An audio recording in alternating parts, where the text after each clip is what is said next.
어떤 교회가 하나님이 기뻐하고 하나님이 역사하는 교회일까? 우리는 보통 하나님이 기뻐하시고 역사하는 교회는 교회가 수적으로 크게 성장하는 교회다, 이렇게 생각들을 지배적으로 합니다. 크게 틀린 말은 아니에요. 교회가 수적으로 성장한다라는 것은 하나님의 역사가 분명히 있는 것이죠. 그런데 오늘날 한국교회는 굉장히 많은 성장을 했죠. 지난 100여 년간 비약적인 성장을 했어요. 아마 전 세계 유례에 이렇게 한국교회가 경제와 함께 성장한 나라는 없을 거예요. 어젠가요? 여의도 순복음교회 그 조용기 목사님이 세상을 떠나셨어요. 아마 이 조용기 목사님 모르는 한국 사람은 없을지 모르겠습니다. 교인들도 다 아시겠죠. 여의도 순복음교회 혹시 가보셨나 모르겠어요. 여의도에 있는 어마어마하게 큰 교회예요. 그 지하를 내려가면 미로예요, 미로. 잘못하면 길을 잃어버릴 만큼 굉장히 큰 교회입니다. 이 여의도 순복음교회는 단지 우리나라에서 가장 큰 교회가 아니라 세계에서 가장 큰 교회예요. 세계에서 넘버원, 양쪽으로. 그래서 한국을 상징하는 한국의 교회 성장의 상징적인 교회죠. 상징적인 교회가 순복음교회입니다. 그리고 거기에 이제 조용기 목사라고 하는 그런 이제 목회자가 있는 것이죠. 어쨌든 한국교회는 하나님의 복을 받았다라고 이제 확신을 하고 있고, 그것을 이제 교회의 성장으로 바라보고, 교회가 큰 교회일수록 하나님이 역사하시고 하나님이 크게 부흥시켜 주시고 하나님의 복이 임했다라고 이제 생각들 해요. 한국교회 참 순복음교회를 비롯해서 10,000명이 넘어가는 교회들이 우리 한국교회 적잖게 있습니다. 우리 합동교단도 적잖게 있는데요. 이런 교회들, 제가 한 25년 전인가? 25년 전에 제가 총신 신대원을 다닐 때였어요. 그때 이제 세미나가 있어서 한 교회를 방문을 했어요. 경기도에 있는, 지금은 어마어마한 큰 교회죠. 그때 제가 갔을 때는 그 교회가 세워진 지가 한 2년, 3년이 채 안 되는, 오늘날로 말하면 개척교회였어요. 근데 개척교회였는데 얼마나 커져버렸냐면, 이제 이 세미나를 듣는데 어떤 프린트물 자료를 몇 개 주더라고요. 그래서 이렇게 봤어요. 그런데 그 당시 그 교회가 2년, 3년밖에 안 됐는데 한국교회에 굉장히 센세이션을 일으켰어요. 왜냐하면 이미 2, 3년밖에 안 됐지만 그 담임 목사님은 책으로, 세미나로 한국교회에 저명하게 알려진 목회자였어요. 그리고 그 목회자가 교회를 개척을 하니까 성도들이 거짓말이 아니라 구름대처럼 몰려갔어요. 그걸 어떻게 알았냐면, 그 자료를 하나 줬는데 그 자료를 제가 보고 충격을 받았어요. 어떤 자료냐면 매주 교회 등록 인원, 출석 등록 인원이죠. 그러니까 매주 새가족 등록 인원, 또 매달 새가족 등록 인원을 도표식으로 2년치를 쭉 해놨어요. 그래 이렇게 보니까 한 달에 200명, 한 달에 300명, 어떤 날은 한 달에 500명 성도들이 그 교회에 등록을 하는 거예요. 여러분이 일반적인 평범한 한 목회자가 평생 20년, 30년을 목회해도 200명, 300명 목회하는 게 쉽지 않아요. 굉장히 어렵습니다. 지방은 물론이고 저 대도시에 가도 200명, 300명 목회하는 거 평생, 그거 어려운 일이거든요. 굉장히 어려워요. 그렇게 키우는 게 어려워요. 그런데 그 교회는 매달 중형교회 하나가 막 세워지는 거예요. 그 교회 안에. 어쩔 때는 중대형 교회죠. 500명. 여러분 생각해 보세요. 한 달에 500명이 몰려온다고 생각해 보세요. 한 달에 막 400명이 몰려온다고 생각해 보세요. 그것도 계속. 그래 그 교회를 방문하면서 제가 충격을 받았던 게 두 개였어요. 하나는 그 교회 자랑을 이런 식으로 하고 있다라는 거, 그냥 교인들이 성장하는. 또 하나는 그렇게 성장한다라는 것은 주변에 있는 다른 교회에서 다 오는 거예요. 개척교회가 무슨 전도를 얼마나 하겠어요. 그렇게 이제 센세이션을 일으키는 교회였죠. 센세이션을 일으키는 교회. 지금도 뭐 굉장히 큰 한국교회에서 제가 이름만 대면 여러분이 아실 수 있는 큰 교회예요. 그런 센세이션을 일으켰던 그런 교회들, 간혹 이제 그렇게 이제 그런 교회들이 간혹 하나씩 이렇게 나와요. 근데 대개는 이제 수의 성장이에요. 수의 성장. 일반 교회가 상상할 수 없는 그런 교인들이 뭐 한 주에 한 달에 몇백 막 이렇게 쭉쭉쭉쭉쭉 늘어나는. 그 한국 교회의 센세이션은 수의 성장이에요. 수의 성장. 그런데 오늘 저는 여러분과 함께 2000년 전에 한 센세이션을 일으키는 한 교회, 참 교회의 모델을 여러분들에게 좀 보여드리려고 그래요. 한국 교회하고는 조금 질적으로 다른 교회예요. 우리 한국 교회가 좀 배워야 되는 교회인데요. 이 교회도 2000년 전에 탄생한 개척교회였어요. 불과 1년도 안 됐어요, 이 교회도. 그런데 이 교회도 각초의 센세이션을 일으키면서 소문이 자자하게 난 교회였어요. 굉장히 소문이 많이 났어요.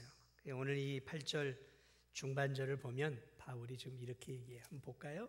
8절 중반절을 보면 주의 말씀이 중반절을 보면 너희 믿음의 소문이 각처에 퍼졌으므로 우리는 아무 말도 할 것이 없느라.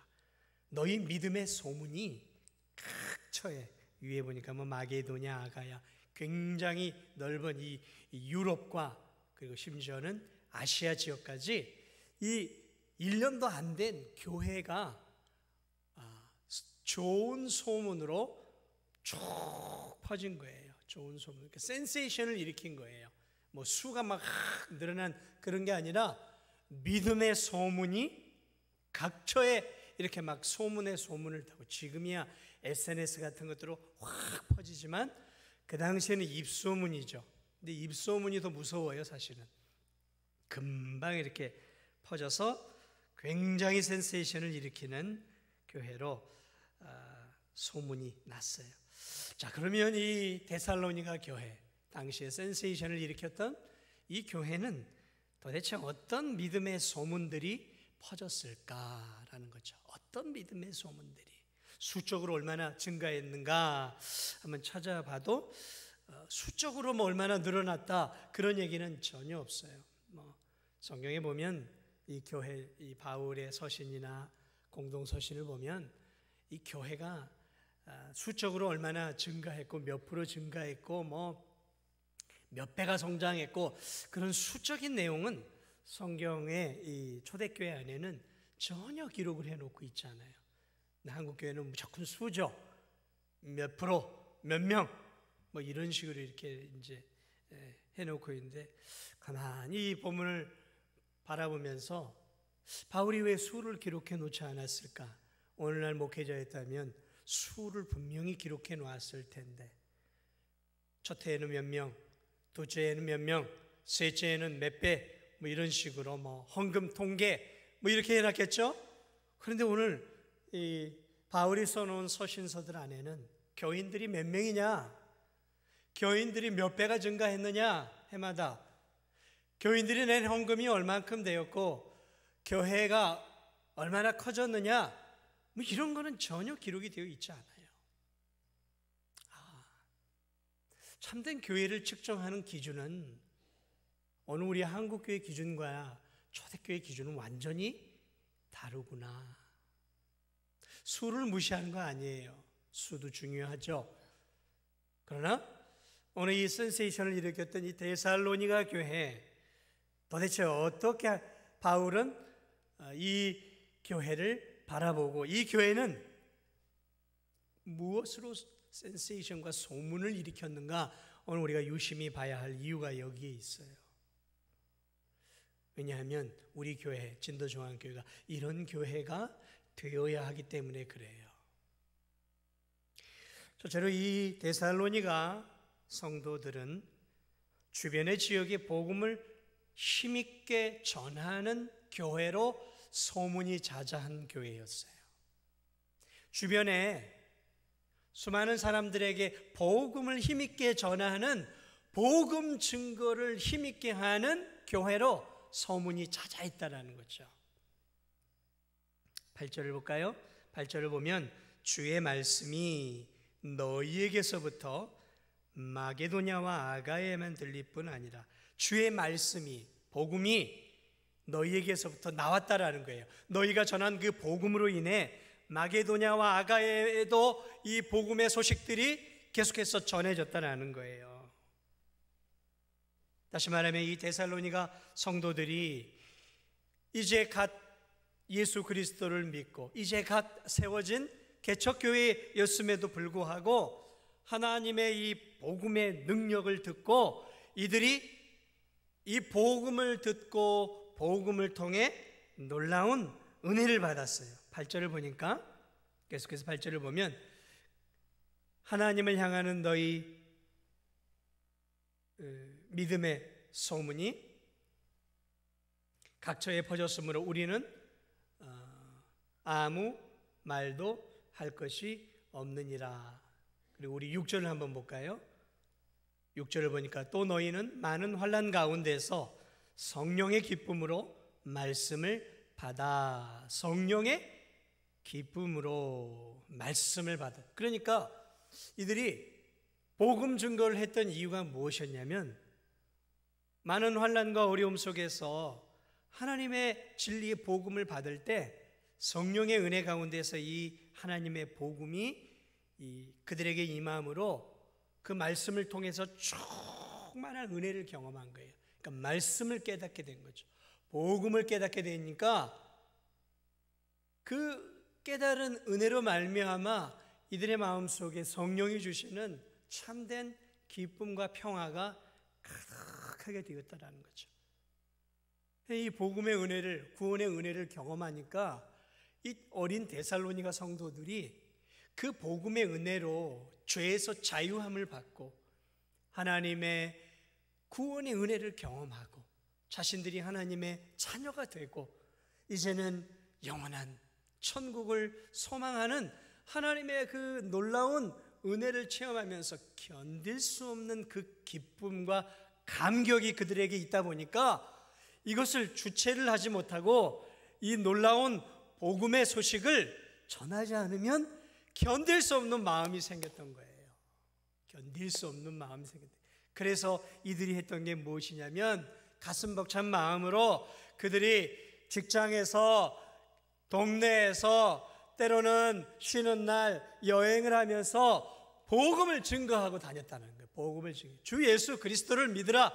그리하면 너와 내 집이 구원을 얻으리라. 견딜 수 없는 마음으로 다니면서 그 데살로니가 교인들이 주변의 지역에 다니면서 복음을 증거했어요. 누가 증거하라고 얘기하지 않았어도 그들이 하나님의 은혜를 경험하니까, 복음을 경험하니까 이 입을 열지 않으면 답답했던 거죠. 불같은 뜨거움이 그들에게 임했던 거죠. 어쩌면 우리 성도들 가운데서도 그런 분들이 계셨을 거예요. 한때는 하나님의 말씀의 은혜로 말미암아 내가 누구에게 복음을 전할까? 그러면서 아침에 일어나서 아침 먹고 밖으로 나와서 복음도 증거하고 아이들에게 전도지도 나눠주고 이렇게 열심히 복음 증거하셨던 분들이 예전에 우리 교회도 꽤 있었다라는 얘기를 제가 들어봤어요. 이제 연세들이 많아서 그렇게 이제 하지 못하고 있는데 지금도 복음의 열정을 갖고 계신 분들이 계신 것을 제가 알아요. 복음의 열정으로 타오르는 교회, 그것으로 소문이 났다는 거죠. 지금이야 복음을 전하는 것이 어렵지 않은 시대지만 예전엔 예수님을 믿는 것 자체가 핍박거리였잖아요. 예수님을 믿고 주를 위해 살아간다는 것 자체가 환난이었어요. 환난이었어요. 우리나라도 그러지 않았습니까? 예수 그리스도를 믿는다는 것, 지금으로부터 5, 60년, 7, 80년 전만 해도 예수님을 믿는다는 것은 문중에서 호적에서 다 파일 각오를 하고 예수님을 믿는 거 아니에요. 그런 어려운 시대가 우리나라도 있었죠. 그럼 어떻게 보면 그런 때는 더 열심히 우리나라도 복음을 붙잡고 그때 더 부응했죠. 더 지금은 자유롭게 하라 그래. 자유로워도 지금은 더 안 하는 것 같아요. 지금은 이렇게 하나님의 은혜와 복을 받아도 그냥 나 하나 믿는 것으로 만족하면서 그냥 소극적으로 살아가는 성도들이 점점 더 많아져 가는 시대인 것 같아요. 어쨌든 이 데살로니가 성도들은 가슴에 불을 가지고 그 뜨거운 복음의 불을 자기 가슴에 묻어두지 않고 그것을 복음을 증거하면서 주변에 복음의 불을 붙였던 복음의 사람들이었다는 거죠. 복음의 사람.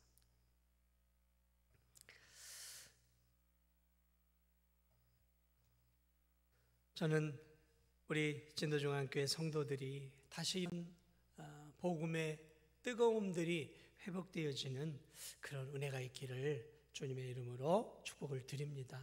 여러분, 이스라엘이 아람의 포위가 되었었어요.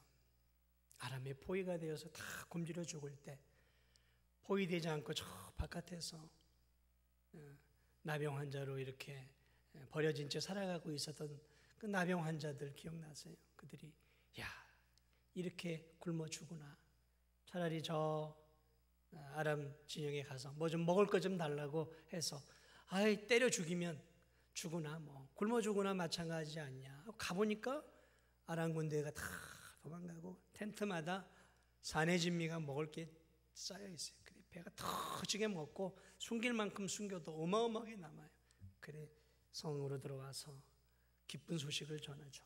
아람 군대가 도망갔고 텐트마다 엄청난 먹을 것들이 있다. 왜? 성중은 지금 자식을 잡아먹는 아비규환이었단 말이죠.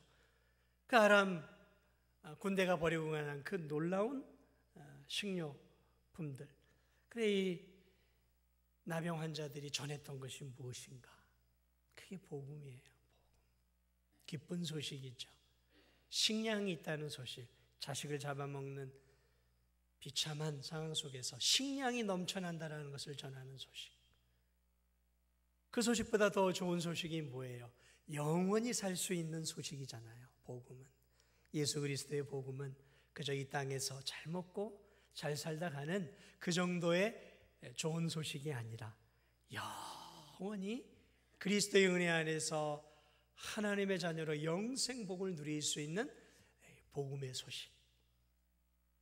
그 소식을 증거하는데 뜨거웠던 교회가 오늘 데살로니가 교회였다라는 거죠. 자, 데살로니가 교회는 또 어떤 것으로 소문이 나는 교회였는가? 데살로니가 성도들은 우상을 버리고 하나님만을 섬기는 데 있어서 소문이 난 교회였어요. 우상들을 버리고 오직 하나님만을 섬기는 교회로 소문이 났어요. 9절을 보니까 그들이 우리에 대하여 스스로 말하기를 우리가 어떻게 너희 가운데 들어갔는지와 너희가 어떻게 우상을 버리고 하나님께로 돌아와서 살아계시고 참된 신이신 하나님을 섬기는지와 여기서 너희는 데살로니가 교회예요. 데살로니가 너희가 어떻게 우상을 버리고 하나님께로 돌아와 살아계시고 참된 신이신 하나님을 섬기는지. 이걸 누가 얘기했냐면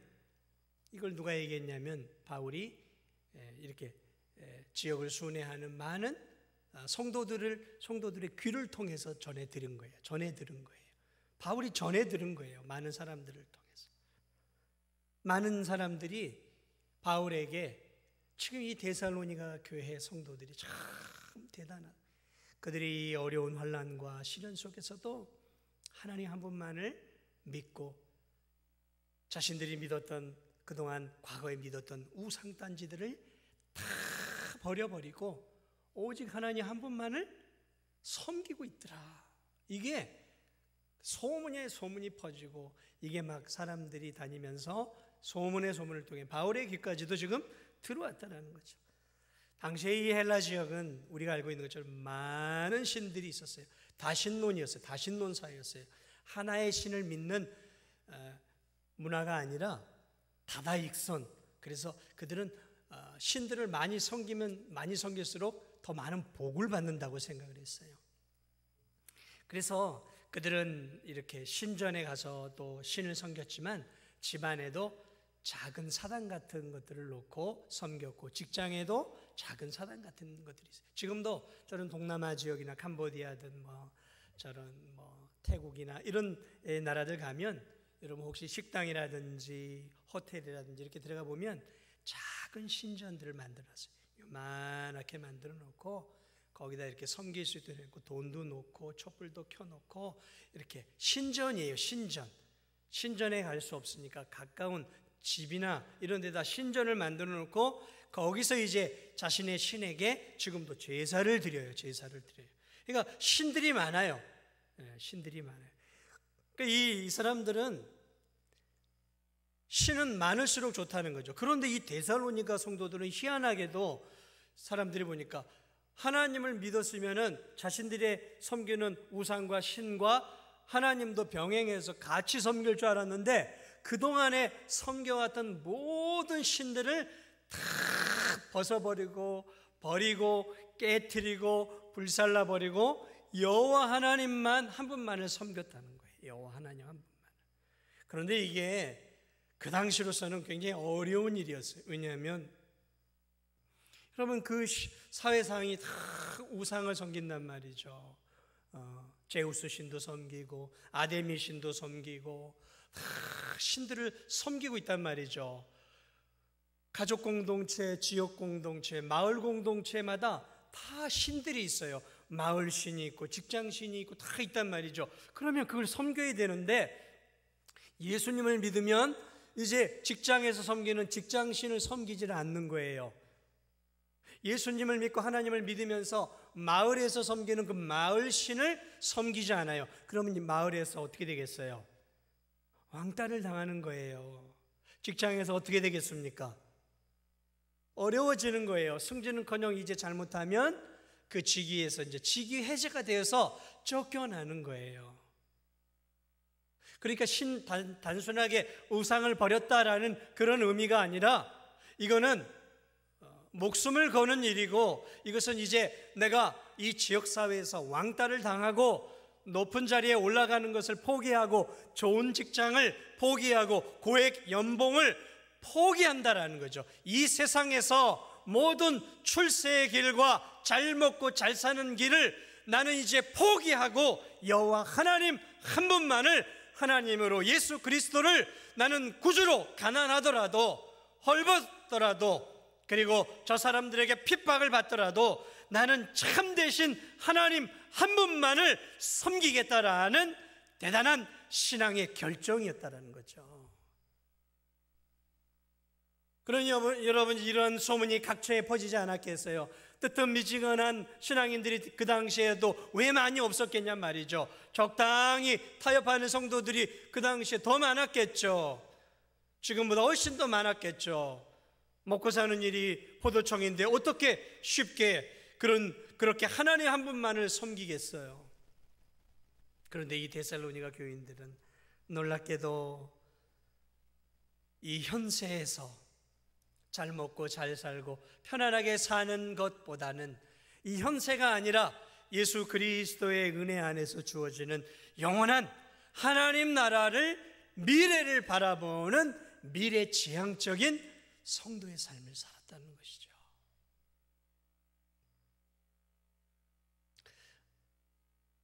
그러므로 그때만이 아니라 오늘날도 이런 신앙은 참 귀한 신앙이에요.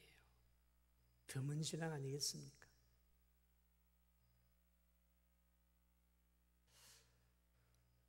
그러한 이 복음의 센세이션이 주변 지역을 이렇게 흩으면서 연약한 신앙을 가진 성도들을 많이 깨우친 거죠. 도전을 주었던 것이죠. 야, 우린 이렇게 못하고 있는데 저 이제 예수님 믿은 데살로니가 성도들은 정말 대단하죠.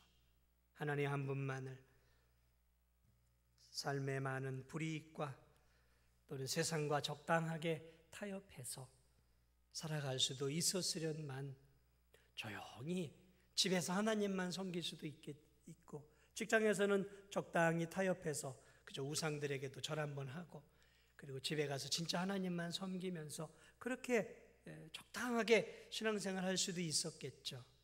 그러나 데살로니가 교인들은 참 하나님을 만나고 참 구주를 만난 뒤에 거짓 우상과 신들을 완전히 버려버렸다는 거죠. 그래 그것이 믿음의 센세이션을 일으켜 소문난 교회가 되었던 거예요. 또 하나 마지막으로 오늘 보니까 이 데살로니가 교회 교인들은 예수 그리스도의 재림을 기다리는 재림의 신앙으로 소문이 난 교회였어요. 10절을 볼까요? 10절을 보면 또 죽은 자들 가운데서 다시 살리신 그의 아들이 하늘로부터 강림하실 것을 너희가 어떻게 기다리는지를 말하니 이는 장래에 노하심에서 우리를 건지시는 예수시니라.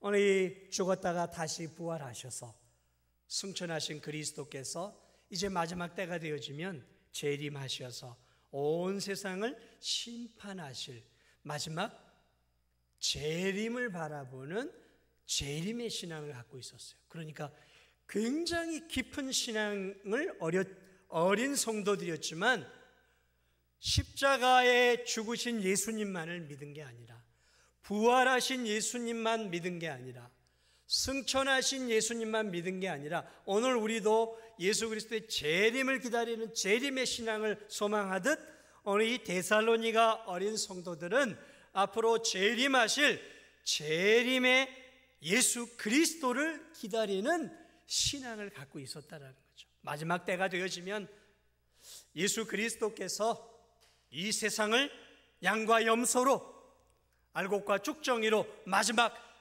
이 세상을 심판하실 거야. 그 재림의 신앙을 바라보면서 그래 주님이 언제 오실지 모르는데 우리가 이렇게 살면 안 되지. 그러면서 그들이 죄악을 멀리하고 어린 신앙인들이 그 환난과 시련 속에서 자신의 믿음을 지키고 하나님 앞에 경건한 신앙의 삶을 살았다라는 거예요. 여러분은 재림의 신앙을 갖고 있습니까? 오시면 오시는 거고 언제 오실지도 모르는데 그냥 열심히 예수님만 믿다가 죽으면 되지. 여러분 기독교의 중요한 특징 중에 하나는 재림의 신앙이에요. 재림의 신앙. 물론 우리가 죽으면 우리의 1차적인 죽음으로 이것이 이제 1차적으로 끝나는 것이지만 그러나 죽음을 당하기 전까지 사실 참된 성도의 특징, 참된 초대교회 성도들의 특징은 뭐냐면 예수님의 오심을 기다렸어요. 주 예수여 어서 오시옵소서. 마라나타 주 예수여. 주님을 바라보고 주님의 다시 오실 날들을 바라보며 살다가 이 세상을 떠났다라는 거죠. 재림의 신앙. 이 재림의 신앙, 환난 가운데서 더욱 그들이 붙잡았던 이 재림의 신앙은 당시 주변의 많은 성도들에게 그들로 하여금 영적인 도전을 주면서 이 세상에 안주하고 이 세상에서 타협하고 이 세상에서 편안하게 살고 이 세상의 것에 집착하면서 살아가고 있었던 연약한 주변의 많은 성도들에게 그것이 아니라 우리는 재림의 신앙을 바라보면서 주님이 오늘도 오실 수 있고 내일도 오실 수 있는데 우리가 어떻게 이렇게 살 수 있는가? 재림을 준비하는 마치 신랑을 이제 기다리는 신부처럼 우리가 영적으로 깨어서 살면서 예수님을 기다리는 아름다운 믿음의 삶을 살아야 되지 않겠느냐. 이게 오늘 이 데살로니가 어린 성도들의 신앙이었다라는 거죠. 1년도 안 된 성도들의 신앙이 이 정도였다라는 거죠. 오늘 우리 제도중앙교회 성도님들은 어떻습니까? 이 어린 데살로니가 교회 신앙의 수준은 다들 넘어서셨죠? 그냥 웃어요? 참으로 놀라운 성령의 충만한 교회였던 것들을 바라봅니다. 그렇습니다. 바울이 지금 데살로니가 교회가 소문난 교회, 본이 되는 교회, 영적인 센세이션을 일으키는 교회 세 가지가 있었어요. 주변의 지역에 그 복음의 감격과 복음의 은혜를 기쁨으로 누리며 복음을 증거하는 교회였고, 그리고 살아계신 하나님만을 섬기고 우상을 버렸던 교회였고, 그리고 재림의 신앙을 가지면서 하루하루 주님의 오실 날을 바라보면서 이 땅 가운데서 경건으로 자신을 무장하고 오늘이라도 주님이 오시면 기쁨으로 주님을 맞이할 준비가 되어 있는 그런 아름다운 교회가 오늘 이 데살로니가 교회였다라는 것이죠. 어떻게 이런 교회가 될 수 있었을까요? 참 놀랍지 않습니까? 어떻게 이런 교회가, 바울이 복음을 전해봐야 겨우 한 길어야 3개월 복음을 전했는데 어떻게 이런 교회가 될 수 있었을까? 6절에 그 답이 있어요. 6절에 이런 교회가 됐던 이유가 있어요. 1장 6절을 다시 한번 볼까요? 1장 6절을 보면 또 너희는 많은 환난 가운데서 성령의 기쁨으로 말씀을 받아 우리와 주를 본받은 자가 되었으니. 우리와, 여기서 우리는 바울과 바울의 일행, 디모데와 실라를 의미해요. 바울과, 그러니까 누구를 본받는 자가 되었는가? 주를 본받는 자들이 되었고, 그들이 바울의 일행을 본받는 자들이 되었다라는 거예요. 여러분, 여기 중요한 이유가 있어요. 이들이 이 데살로니가 교회의 복음을 전했던 사람들이 누구입니까? 바울이었어요. 바울. 실라였어요. 디모데였단 말이죠. 여러분, 이 짧은 기간에 이들이 거기서 복음을 증거했어요. 그리고 데살로니가 성도들은 그들을 보았어요. 뭘 봤어요? 복음으로 감격해하는 바울의 일행들, 복음으로 인해 충만한 그들의 모습을 보았던 거죠.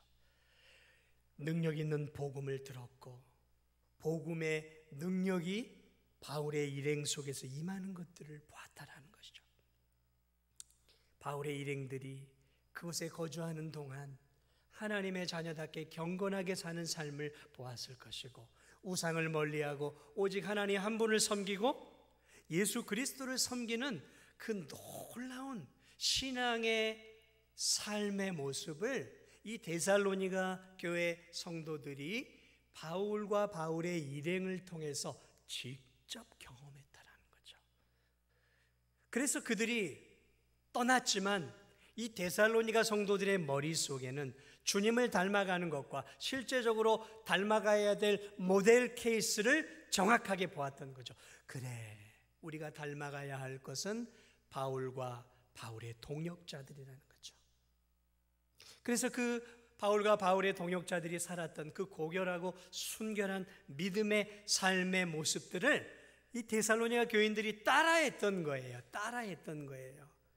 그러니까 그냥 센세이션을 저절로 일으켰던 게 아니라, 그냥 성령의 은혜만 임했던 것이 아니라 이들에게 모델이 있었다라는 거예요. 모델이. 사랑하는 여러분, 한 사람의 신앙의 성장은 하나님의 은혜만 주어지는 것이 아니, 보니까 좋은 모델들이 있어야 돼요. 내가 닮아가야 할 신앙의 모델들이 있어요. 그런 좋은 모델들이 이 교회 안에 많을 때 많은 연약한 성도들이 그 좋은 모델 케이스를 바라보면서 자신의 믿음을 그 모델 케이스를 향해 맞춰가는 거예요. 그런데 교회에 모델이 없으면 어떻게 될까요? 그 교회에 좋은 성도가 나오기 어려운 거죠. 모델이 없으니까. 닮아가야 할 모델이 있어야죠. 우리가 어떻게 예수님만 닮아갈 수 있겠습니까? 저도 마찬가지예요. 어떻게 예수님만 닮아갈 수 있겠어요? 그래도 성도 가운데 모델이 있단 말이죠. 저도 목회자들 가운데 모델이 있어요. 모델이. 그래도 저 목사님의 저런 부분은 내가 닮아가야 돼. 왜?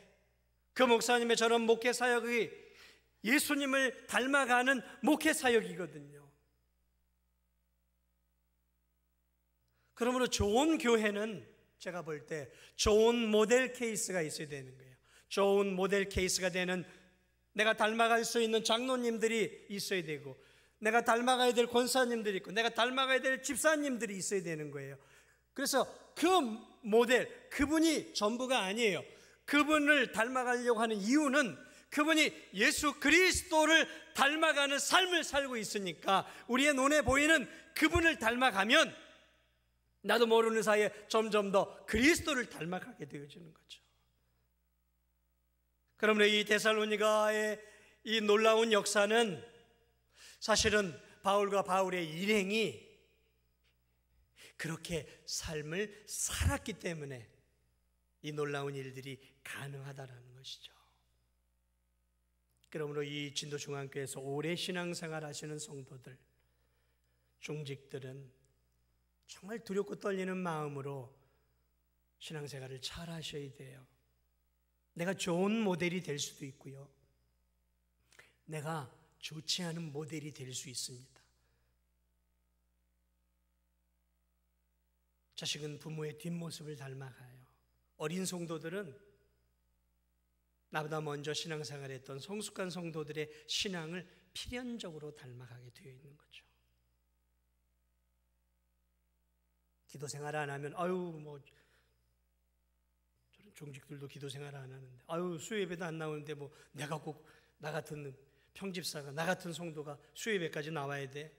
금요기도를 해야 되겠어? 중직도 안 하는데. 여러분, 이런 모델 케이스가 잘해줘야 교회가 바르게 서는 것이고, 모델 케이스가 되는 목회자가 바르게 해야 교회가 바르게 서는 거 아니겠습니까? 그래서 사실은 앞에 있는 이끌어가는 성도들, 이끌어가는 사람들은 그래서 굉장히 책임이 막중한 거죠. 그래서 예수님도 너희들은 많이 선생이 되려고 하지 말아라. 선생은 뭐예요? 본이 되지 말라는. 왜요? 잘못하면 많은 사람을 더 실족의 길로, 하나님으로부터 멀어지게 만들 수 있다는 거죠. 책임감, 이런 책임감을 갖고 목회자인 저나 중직들은 신앙생활을 그래서 더 잘해야 하는 거죠. 오늘 이 데살로니가 교인들은 그냥 나온 게 아니에요. 그냥 탄생한 게 아니에요. 그냥 하나님의 은혜로 탄생한 게 아니라 모델 케이스들이 있었다는 거죠. 말씀을 마무리합니다. 오늘 이 아름다운 이 교회, 참 순수한 이 교회, 이 아름다운 교회가, 이 교회 센세이션을 일으켰던 이 놀라운 역사들이 저는 우리 진도중앙교회 안에서 일어나기를 간절히 소망합니다. 우리 교회가 이런 교회가 되었으면 좋겠어요. 복음으로 감격하고, 복음으로 가슴이 뜨거워지고, 기쁨이 넘치고, 성령의 기쁨이 충만하고, 그 기쁨을 주체하지 못해 내 주변의 연약한 영혼들에게 십자가의 복음을 증거하고, 오직 하나님만을 사랑하고 하나님만을 내가 가장 사랑하고, 그리고 삶 속에서 재림의 신앙, 천국의 산소망을 가지고 이 땅에서 경건으로 나를 두르고 죄를 멀리하면서 하나님이 기뻐하는 믿음의 신앙생활을 통해서 우리 진도중앙교회가 더욱더 소문난 교회, 소문난 교회, 물론 수적으로 소문난 교회가 돼도 좋겠죠. 그러나 저는 그것보다 오늘 이 데살로니 교회가 소문났던 것처럼 우리 진도중앙교회가 이런 진짜 믿음의 좋은 것들이 소문난 그런 복된 교회, 그래서 바울의 일행처럼 믿음의 본이 되어질 수 있는 튼튼한 그런 거목과 같은 우리 성도들이 다 받쳐줘서 그 모델 케이스를 바라보면서 그분들을 닮아가면서 점점 더 많은 성도들이 예수 그리스도를 닮아갈 수 있는 그런 아름다운 진도중앙교회가 되기를 주님의 이름으로 축복을 드립니다.